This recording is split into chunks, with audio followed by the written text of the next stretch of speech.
masuk episode yang ke-29. Kita sudah masuk surat Al-A'la ya. Surat Al-A'la yang sering kita dengar, yang sering kita baca. Dan ini memang surat Al-A'la ini juga diantara surat yang disukai oleh Rasulullah SAW. Surat Al-A'la ini termasuk surat yang tidak terlalu panjang ya, 19 ayat. Dan para ulama sepakat surat Al-A'la ini masuk kategori surat Makkiyah, artinya surat-surat yang berkaitan dengan keimanan, penguatan keimanan kepada Allah Subhanahu wa Ta'ala. Beberapa riwayat menjelaskan kepada kita ya tentang keutamaan surat Al-A'la. Ya, setidaknya ada 4 riwayat yang ingin saya bacakan. Di antaranya adalah riwayat Imam Ahmad. Ya, beliau meriwayatkan bahwa di antara surat yang paling disukai adalah surat Sabbihisma Rabbikal A'la atau surat Al-A'la ini. Begitupun di dalam hadis riwayat Imam Abu Daud, At-Tirmizi, Ibnu Majah dan Al-Hakim juga meriwayatkan dari istri Rasulullah yaitu Aisyah radhiyallahu anha bahwa dalam sholat witir ya, bahwa dalam sholat witir, baik itu sholat witir ketika tahajud ataupun sholat witir ketika tarawih, Rasulullah sering membaca surat Al-A'la. Ya, rakaat pertama Al-A'la, rakaat yang kedua itu biasanya adalah surat Al-Kafirun, dan rakaat ketiga itu adalah surat Al-Ikhlas. Nah, ini riwayat Aisyah radhiyallahu anha bahwa Rasulullah sering ketika witir 3 rakaat, surat yang dibaca itu adalah surat Al-A'la, surat Al-Kafirun, dan surat Al-Ikhlas. Begitupun ketika sholat tarawih. Atau riwayat yang lain, misalkan yang diriwayatkan oleh Imam Muslim, Imam Ahmad, An-Nasai, dan yang lainnya, Rasulullah ini sering membaca surat Al-A'la ini ketika sholat Jumat atau ketika sholat Aid, baik itu Idul Fitri ataupun Idul Adha. Biasanya Rasulullah di riwayat ini ketika Idul Fitri atau Idul Adha, beliau itu membaca surat Al-A'la dan surat Al-Ghoshiyah. Surat Al-Ghoshiyah sudah kita kaji ya di kajian sebelumnya. Nah, begitupun riwayat yang keempat yaitu Imam At-Tabrani juga menjelaskan bahwa Rasulullah Shallallahu Alaihi Wasallam ketika sholat maghrib, beliau juga sering membaca surat Al-A'la ini. Rakaat pertama membaca surat Al-A'la, rakaat yang kedua membaca surat Al-Kafirun. Artinya, Bapak Ibu jamaah yang dimuliakan Allah Subhanahu wa Ta'ala, surat Al-A'la ini sangat termasuk salah satu surat yang sangat dicintai oleh Rasulullah SAW, yang sangat disukai. Di antara buktinya sering dibaca, ya, sering dibaca. Kalau kita sering dibaca itu karena yang hafal hanya itu gitu ya, berbeda gitu ya.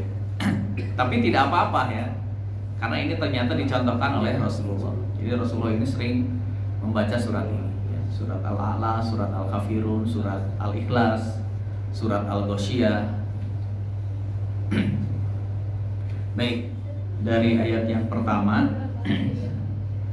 Ayat yang pertama, sebagaimana tadi kita sudah baca, Allah Subhanahu wa Ta'ala berfirman, Sabbihisma Rabbikal A'la.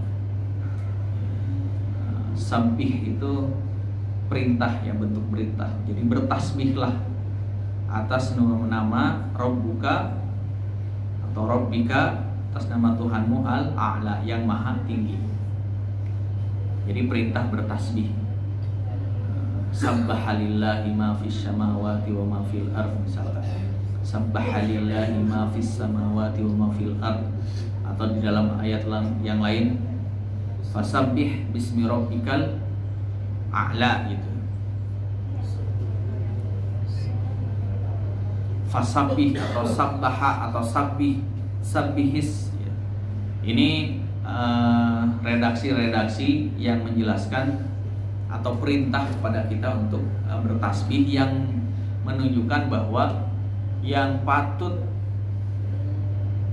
dipuji itu hanya Allah Subhanahu wa Ta'ala yang Al-A'la, yang maha tinggi, yang suci. Tiada zat yang paling suci, hanya Allah Subhanahu wa Ta'ala. Tiada zat yang paling tinggi, hanya Allah Subhanahu wa Ta'ala. Nah, ini menunjukkan kepada kemahakuasaan, kemahatinggian dan kemahasucian Allah Subhanahu wa Ta'ala. Alladzi khalaqa fasawwa, yang telah menciptakan. Fasawwa, fasawwa ini menyempurnakan. Menyempurnakan apa? Menyempurnakan ciptaannya. Menyempurnakan ciptaannya diantaranya adalah makhluk-makhluk Allah Subhanahu wa Ta'ala yang diciptakan, termasuk kita. Manusia ini diciptakan dengan sangat sempurna. Laqad khalaqnal insana fi ahsani taqwim. Kemudian yang ketiga, ayat yang ketiga, walladzi qaddara fahada. Dan Allah Subhanahu wa Ta'ala yang telah menentukan kadar masing-masing atau qadarnya masing-masing kita, masing-masing hambanya Allah, fahada, dan yang memberi petunjuk. Jadi Allah Subhanahu wa Ta'ala yang telah memberikan atau yang telah menentukan qada dan qadarnya kita, diberikan kemudahan, diberikan ujian, baik itu ujian kesenangan ataupun ujian kesusahan, atau misalkan diberikan petunjuk, atau misalkan ada orang yang tidak diberikan petunjuk, ada yang diberikan kebahagiaan, ada yang diberikan ujian kesedihan.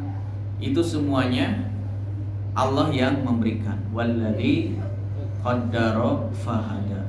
Jadi 3 ayat ini memberikan semacam isyarat kepada kita bahwa Allah lah yang menentukan hal itu. Jadi Allah yang maha suci, Allah yang maha tinggi, Allah yang maha berkuasa atas segala sesuatu, yang telah menciptakan ciptaannya dengan sempurna. Dan Allah juga yang telah menentukan qada dan qadar atas ciptaan-ciptaannya tersebut. Nah, di antara contoh yang lainnya di ayat yang berikutnya Allah Subhanahu wa Ta'ala berfirman, walladzi akhrajal mar'a. Ya. Yang menumbuhkan, akhraja ini menumbuhkan, mengeluarkan al-mar'a. Mar'a ini tumbuh-tumbuhan atau rerumputan. Jadi kalau misalkan kita saksikan ketika musim hujan, itu kan tumbuh-tumbuhan itu hijau, itu tumbuh. Ya, walaupun misalkan di di batu gitu ya, di gunung-gunung yang bebatuan dan lain sebagainya, tetapi ketika Allah berkehendak tumbuh, ya tumbuh. Tetapi ketika Allah berkehendak tidak tumbuh, ya tidak tumbuh. Ya. Walladzi akhrajal mar'a faja'alahu gutha'an ahwa. Ya. Kemudian Allah Maha Kuasa untuk menumbuhkan tumbuh-tumbuhan tersebut yang hijau-hijau, rerumputan, bunga dan lain sebagainya. Allah juga yang punya kuasa untuk mematikan tumbuhan-tumbuhan tersebut. Ya, secara kajian ilmu, misalkan ketika kita menanam sesuatu, kemudian di tanah yang subur, kemudian kita kasih pupuk, kemudian disiram gitu ya, pagi sore kita siram, harusnya itu tumbuh. Tetapi ketika Allah berkehendak itu mati, ya mati. Ya, itu tentu saja kemahakuasaan Allah Subhanahu wa taala. Begitupun kalau kita kaitkan dengan kehidupan manusia. Ya, kehidupan seseorang yang awalnya dari air yang sangat hina, air mani, kemudian ketemu ya di rahim seorang ibu, kemudian tumbuh dan tumbuh 1 bulan, 2 bulan, 4 bulan sudah ditiupkan ruh, 5 bulan, 6 bulan sampai 9 bulan, akhirnya lahirlah seorang bayi, akhirnya tumbuh menjadi anak, tumbuh menjadi remaja, tumbuh menjadi orang tua. Ya, terus seperti itu, kemudian jadi kakek-kakek, kembali lagi lemah, dan akhirnya yang tadinya tidak ada menjadi ada, kemudian setelah ada kemudian meninggal. Ya, seperti itulah kemahakuasaan Allah Subhanahu wa taala dalam ciptaannya. Allah Maha berkuasa ketika menghidupkan, Allah juga Maha kuasa ketika mematikan. Nah, 2 ayat ini juga memberikan isyarat kepada kita betapa kemahakuasaan Allah Subhanahu wa taala, betapa kita manusia ini tidak ada daya dan upaya di hadapan Allah Subhanahu wa taala. Nah, Bapak Ibu yang dimuliakan Allah Subhanahu wa taala, baru di ayat yang ke-6 dan ayat yang ke-7 disinilah perintah ya Allah Subhanahu wa taala kepada Nabi Muhammad, termasuk juga kepada kita. Sanuqri'uka fala tansa. Kami akan membacakan Al-Quran kepadamu, hai Muhammad, maka kamu tidak akan lupa. Jadi ini keistimewaan seorang Nabi dan Rasul akhir zaman, Nabi Muhammad. Jadi Nabi Muhammad ini kan seorang yang ummi ya. Kita mengenalnya seorang yang ummi. Dan hikmah Nabi Muhammad ini seorang yang ummi ini juga sebagai argumentasi bahwa Al-Quran ini bukan bikinan Nabi Muhammad. Karena Nabi Muhammad seorang yang ummi ya, dibuat seperti itu qada dan qadarnya oleh Allah Subhanahu wa taala. Tetapi beliau itu punya kelebihan, diberikan kelebihan oleh Allah Subhanahu wa taala ketika dibacakan 1 kali saja oleh malaikat Jibril Al-Quran ini, maka selamanya tidak lupa. Sanuqri'uka fala tansa. Sebagaimana misalkan kita di tadabbur yang kajian sebelumnya, wahyu yang pertama adalah surat Al-Alaq, Iqra bismi rabbikal ladzi khalaq.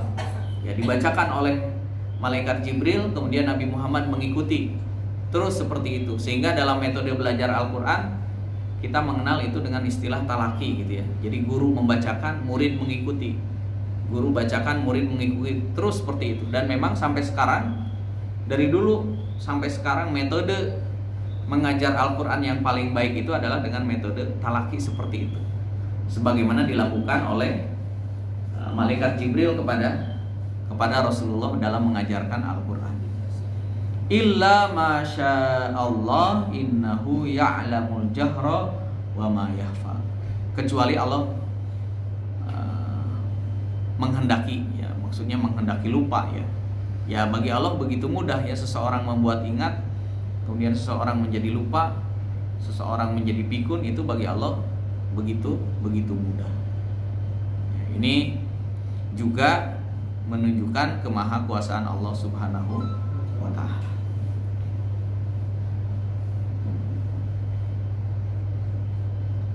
Ya. Kemudian yang selanjutnya, wa nuyassiruka lil yusra fadzakir in nafa'atir dzikra. Ini juga ayat ini menjelaskan kepada kita, dan kami akan memberikan kamu taufik ke jalan yang mudah. Wa nuyassiruka yusrun, ya, memberikan kemudahan. Jadi Allah Subhanahu wa taala akan memudahkan jalan bagi yang memenangkan agama Allah Subhanahu wa taala. Ya, Allah akan memberikan kemudahan untuk yang belajar Al-Qur'an. Ya, siapapun. Dan ini kita lihat ya, kita saksikan hari ini. Misalkan ada yang viral ya di televisi, dia seorang autis, ada yang seorang misalkan berbicara itu susah, tapi ketika dibacakan oleh gurunya ayat demi ayat dia bisa mengikuti dan dengan fasih gitu. Artinya kaidah-kaidah tajwidnya itu betul gitu. Padahal kalau ngomong biasa susah, nggak bisa. Ya ini adalah janji Allah Subhanahu wa taala sebagaimana juga disebutkan dalam surat ini, wa yassiruka lil yusra, bahwa Allah akan berikan kemudahan kepada orang-orang yang belajar Al-Qur'an. Ya. Itu secara spesifik atau secara umumnya ya dijelaskan dalam tafsir Ibnu Katsir bahwa Allah akan memberikan kemudahan kepada jalan kebaikan. Jadi kalau orang sudah diberikan kemudahan untuk menapaki jalan kebaikan, rintangan seberat apapun dia akan mudah melaluinya. Karena itu langsung diberikan garansi kemudahannya oleh Allah Subhanahu wa taala. Sebaliknya, ketika orang tersebut memang begitu sulitnya melakukan kebaikan, maka sesungguhnya itu tidak mendapatkan taufik ataupun tidak mendapatkan kemudahan dari Allah untuk menapaki jalan-jalan kemudahan itu. Artinya, ketika kita mendapatkan kemudahan-kemudahan untuk melaksanakan kebaikan-kebaikan tersebut, maka bersyukurlah karena kita ternyata orang yang dipilih oleh Allah untuk yang dimudahkan untuk melakukan kebaikan-kebaikan tersebut. Fadzakir inna fa'atir dzikra. Maka oleh sebab itu, ya, kata Allah kepada Nabi Muhammad, berikanlah peringatan karena peringatan itu bermanfaat. Artinya di sini menjelaskan bahwa tugas di antara tugas seorang nabi dan seorang rasul, termasuk di sini adalah warasatul anbiya, termasuk juga kita ya umatnya Nabi Muhammad. Tugas kita itu hanya mengingatkan, ya, karena manusia ini sering lupa. Makanya di sini fadzakir inna fa'atir dzikra. Ingatkan. Ya, kalau misalkan dalam aktivitas sehari-hari ya, kalau waktunya sudah sholat gitu ya, ternyata sibuk ya dengan pekerjaan segala macam, saling mengingatkan, ayo kita sholat dulu, sudah masuk waktu sholat misalkan, sudah masuk waktu zuhur, sudah masuk waktu asar, ya begitupun dalam aktivitas-aktivitas yang lain. Ketika waktunya sholat, ya kita berhenti sejenak, tinggalkan aktivitas kita, kemudian kita menghadap Allah, memenuhi panggilan Allah ya. Karena azan itu kan panggilan untuk segera mengingat Allah Subhanahu wa taala. Seperti itu. Dan itu insya Allah inna fadzakir inna fa'atir dzikr. Jadi akan bermanfaat ya, jadi namanya tazkirah itu selamanya tanfaul mukminin ya, sangat bermanfaat. Jadi saling mengingatkan itu diantara perintah dari Allah dan merupakan juga sunnahnya Rasulullah, saling mengingatkan. Karena yang namanya mengingatkan itu bebas ya, misalkan dari yang kecil ke yang besar, dari yang tua ke yang kecil, dari bawahan ke atasan, atasan ke bawahan gitu ya. Ini kaitannya dengan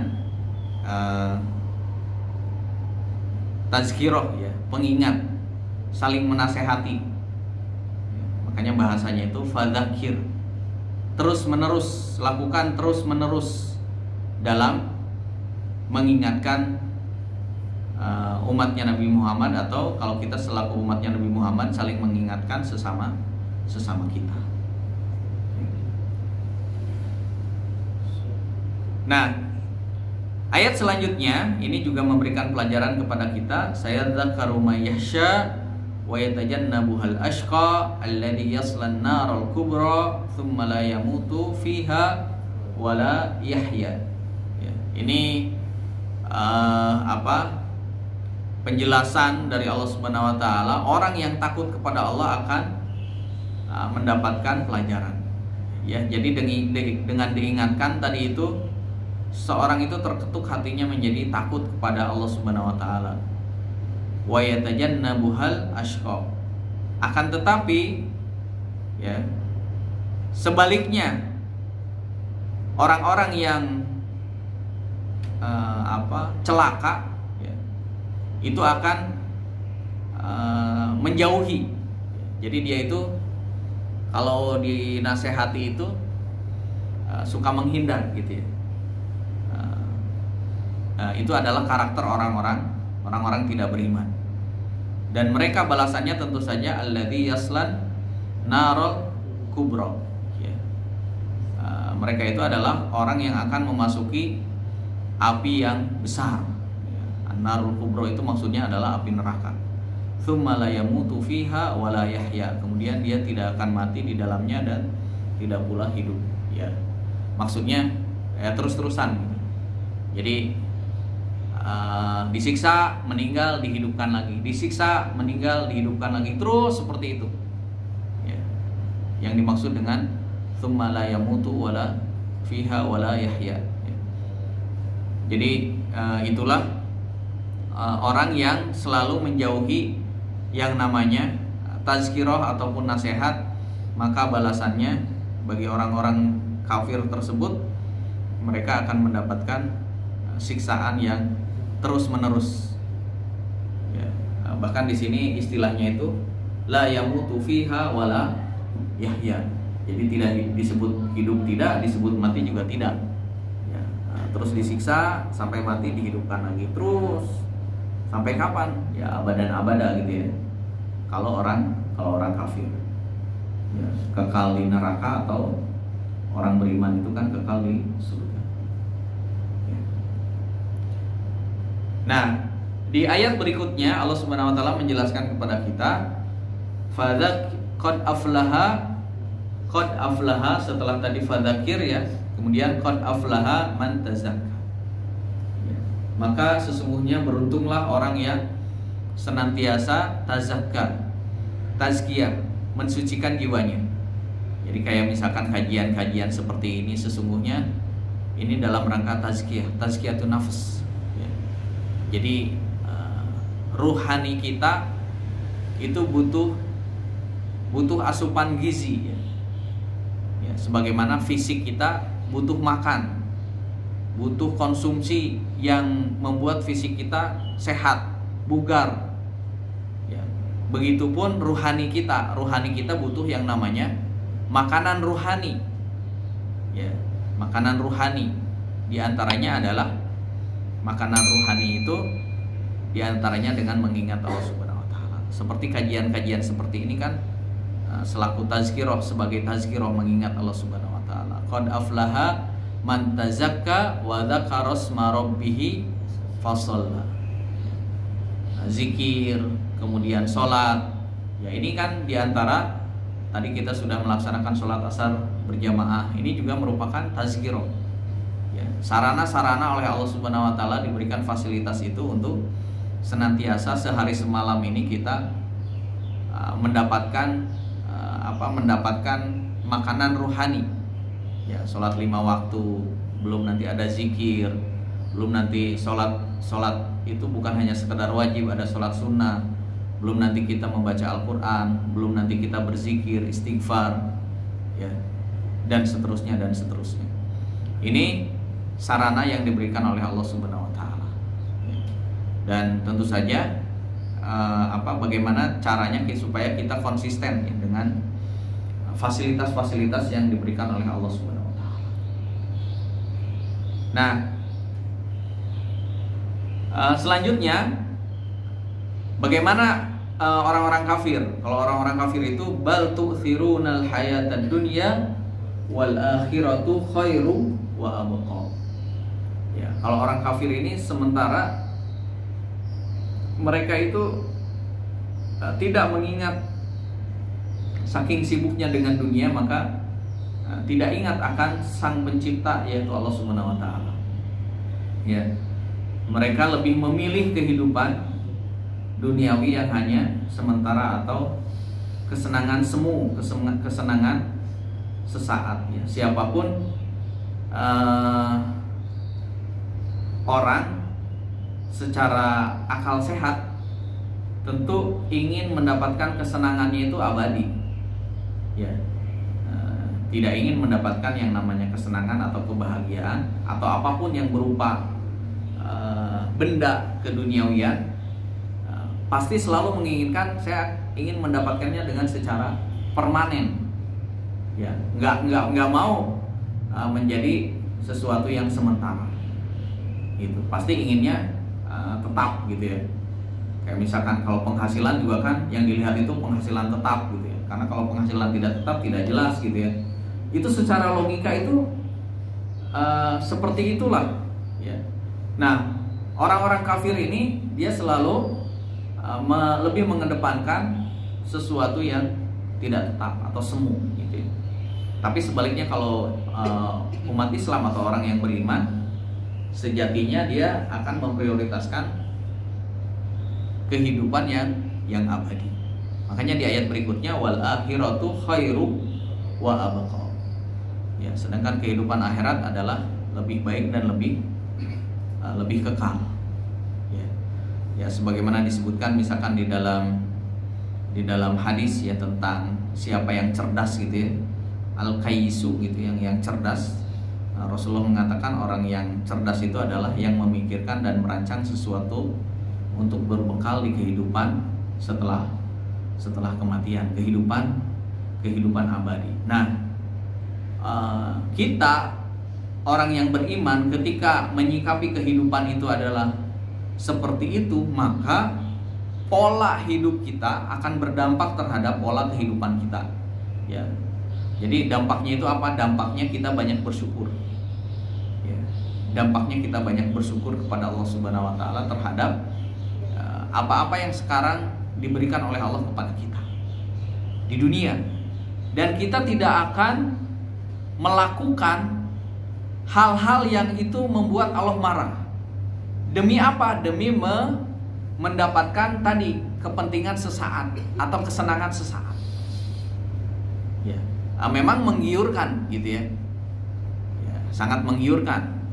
Termasuk berita-berita yang hari ini sedang beredar ya.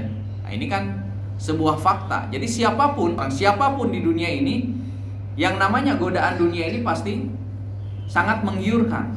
Ya. Nah, tetapi orang yang beriman seharusnya mempunyai perspektif yang berbeda.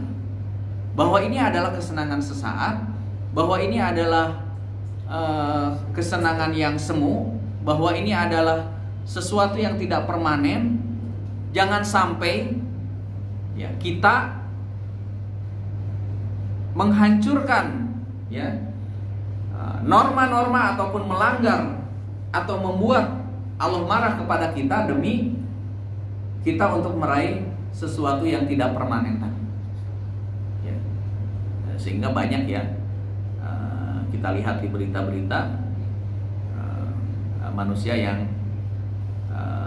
bisa dikatakan serakah ataupun bahasa-bahasa yang lain gitu ya, sehingga pada akhirnya terjerumus ke dalam godaan-godaan tersebut. Akhirnya yang jadi korban kan dirinya korban, keluarganya, anak-anaknya, keluarga besarnya, dan seterusnya dan seterusnya. Itu gara-gara mengikuti hawa nafsu untuk mendapatkan sesuatu yang sementara, kebahagiaan semu yang sesungguhnya. Kalau kita memahami ayat ini, itu sebenarnya sementara. Karena kehidupan abadi kita bukan di sini, bukan di dunia, tetapi di akhirat. Ya. Nah, di penghujung surat ini, yaitu ayat ke-18 dan ayat yang ke-19. Jadi tambahan ya, memang agak panjang pembahasannya kalau ayat 16 sampai ayat 17 ini. Sehingga di sini dijelaskan orang-orang yang demikian adalah orang-orang yang benar-benar laik ataupun berhak mendapatkan keberuntungan dan kebahagiaan abadi. Ya tadi ya, jadi dia itu mempersiapkan kehidupan dunianya ini untuk kehidupan akhirat dengan berbagai fasilitas yang dia miliki, apapun ya. Jabatannya orientasinya untuk akhirat, hartanya orientasinya untuk akhirat, gitu. Segala kewenangan-kewenangan yang dia miliki di dunia ini, baik itu di pekerjaan atau di luar pekerjaan, dia orientasinya untuk akhirat. Dia belajar untuk akhirat. Ya, apapun ya, kebaikan-kebaikan, amalan-amalan kebaikan, aktivitas kebaikan, semuanya itu adalah untuk orientasinya untuk akhirat, untuk tabungan akhirat.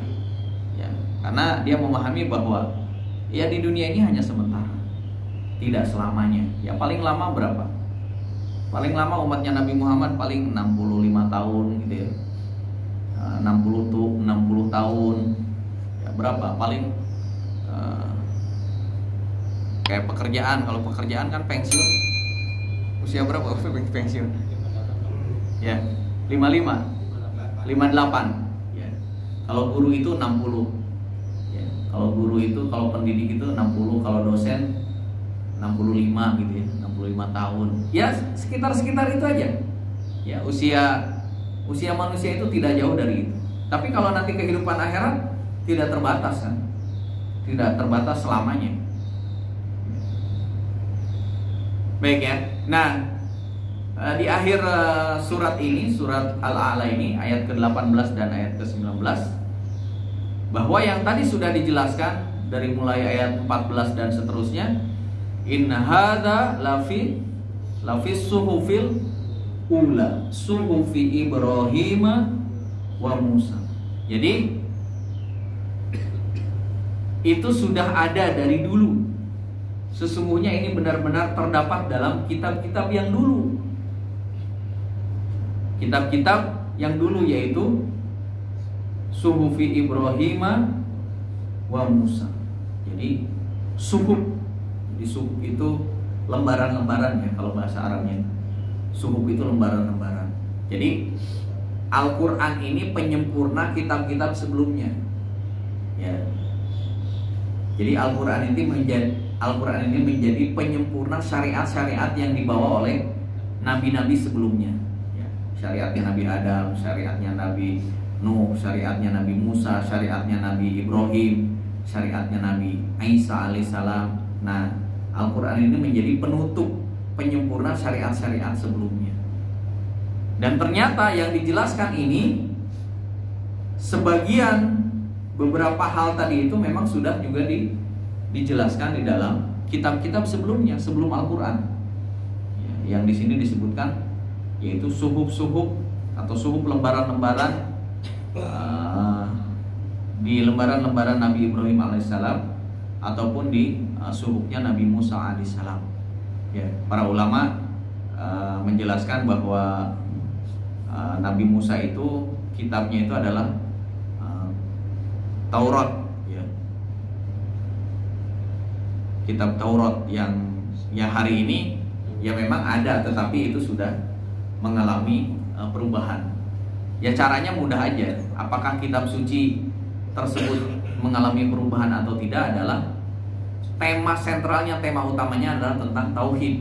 Ketika itu sudah berubah berarti otomatis kitab-kitab sebelum Al-Quran yang hari ini katanya masih ada berarti itu sudah berubah, karena tema sentralnya tentang tauhid sudah berubah. Ya. Karena dari zamannya Nabi Adam alaihissalam sampai Nabi Muhammad, risalah yang diturunkan oleh Allah kepada Nabi dan Rasul hanya satu, yaitu risalah tauhid. Gitu.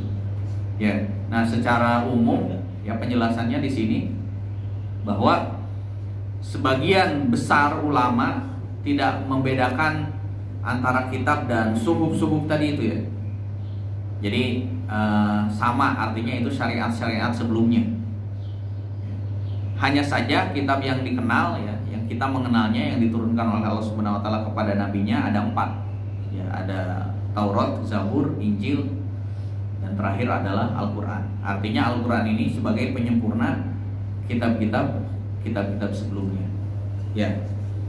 Dan secara garis besar ya, kitab-kitab sebelumnya ini yang dijelaskan di dalam surat ini setidaknya menjelaskan 5 hal ya.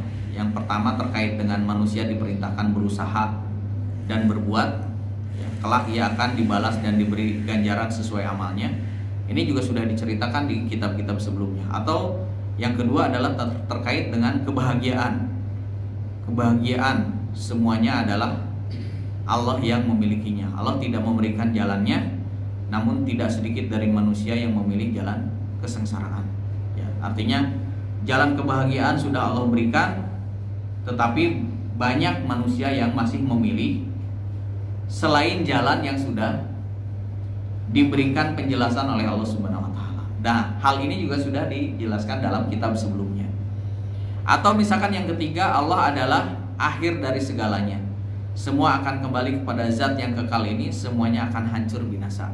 Tentang kiamat. Jadi kiamat ini sudah dijelaskan. Misalkan kita mengenal, kalau zaman dulu ya, saya masih sekolah itu ada film Armageddon gitu ya. Terus yang terkait kiamat lah ya, di dalam kitab-kitab sebelum Al-Quran, yaitu memang betul dijelaskan gitu ya, tentang hari kiamat, tentang hari kehancuran. Mereka juga tahu tentang itu. Kehancuran di dunia Allah timpakan kepada para pendusta dan pembangkang yang selalu melawan para utusannya. Ya, kita kenal di kajian sebelumnya ya, bagaimana umatnya Nabi Soleh, ya, Nabi Nuh, kemudian zamannya Nabi Musa, Fir'aun dan bala tentaranya, dan seterusnya. Dan yang terakhir, kebahagiaan dan keberuntungan ditulis Allah Subhanahu wa taala sebagai bagian dari qada qadarnya Allah Subhanahu wa taala untuk orang-orang yang beriman, yang senantiasa mensucikan jiwanya. Tadi ya, terkait dengan tazkiyah. Ya, baik. Saya kira itu yang bisa disampaikan ya terkait dengan tadabbur kita di sore hari ini, yaitu surat Al-A'la. Mudah-mudahan ini tentu saja menambah keimanan kita, menambah keyakinan kita tentang hari akhirat. Wallahu a'lam bishawab. Assalamualaikum warahmatullahi wabarakatuh.